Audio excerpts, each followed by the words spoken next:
Welcome to My Movies! Today we're going to be talking about the latest Hobbit movie, the third in the trilogy. Yes, the Battle of the Five Armies. It is really a culmination of two different trilogies, and when did all of this really start?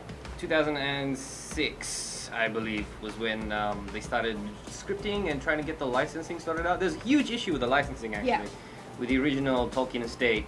But that got sorted out around 2008. That's when Guillermo del Toro came on as director, and then he kind of left.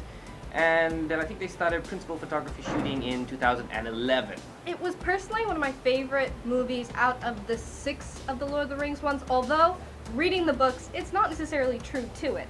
They originally wanted to do 2 movies instead of 3.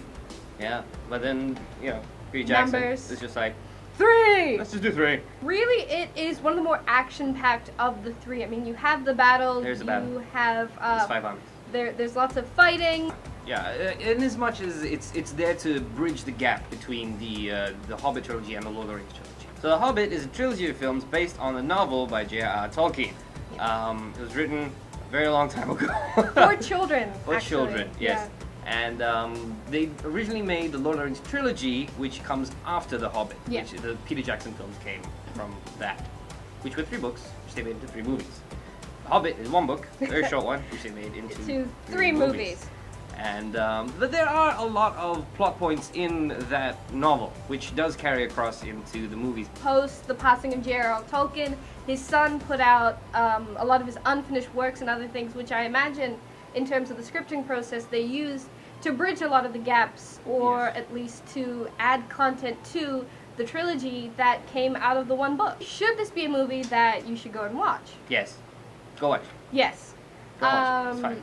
It's good. Whether or not you watched the 2 previous ones, you know, you may miss out a little bit in terms of what's really happening. Yeah, you should probably watch the first 2 first.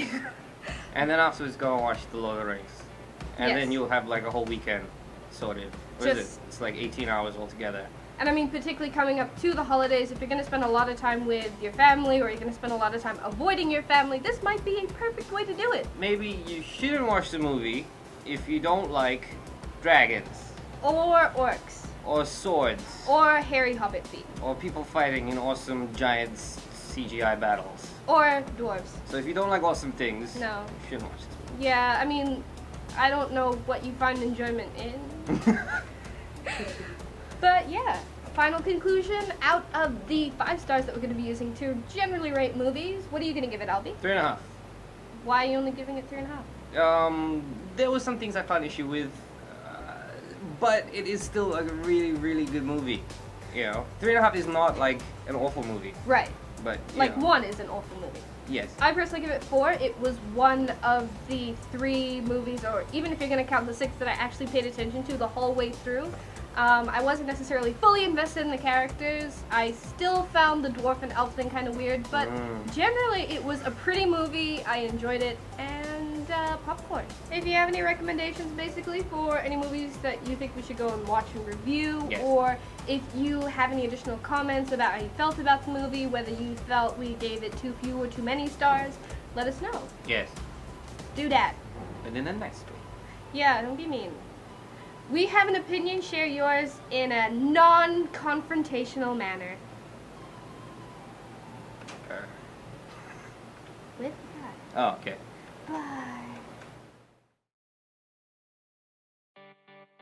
If you really like bears and men that turn into bears, he's in it for 1 shot. He was, and it was really exciting. It's like that time at the end of Anchorman where everybody shows up, and it's like, no, it's bad. You didn't like it? No. You wanted him to be in more of it? Yeah, it's just stuff they're saving for the extended edition. There's gonna be like a 5-minute sequence with Bjorn being awesome. You don't get to see it because he just does a drop bear attack. Drop bear. Yeah, he's a drop bear. Thorin, don't die. Thorin! Thorin! I'm Thorin. I'm dying. I fought for like 45 minutes. Thorin. Oh no. I have emotion. I just... It was stupid. What? Him fighting? Him fighting! No, it's like in the original trilogy when the hobbits are fighting. It's a thing they use in video games now, is hobbits are really good at throwing rocks.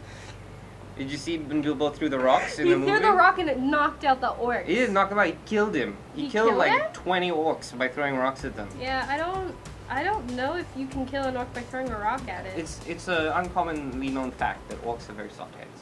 Da-da-da.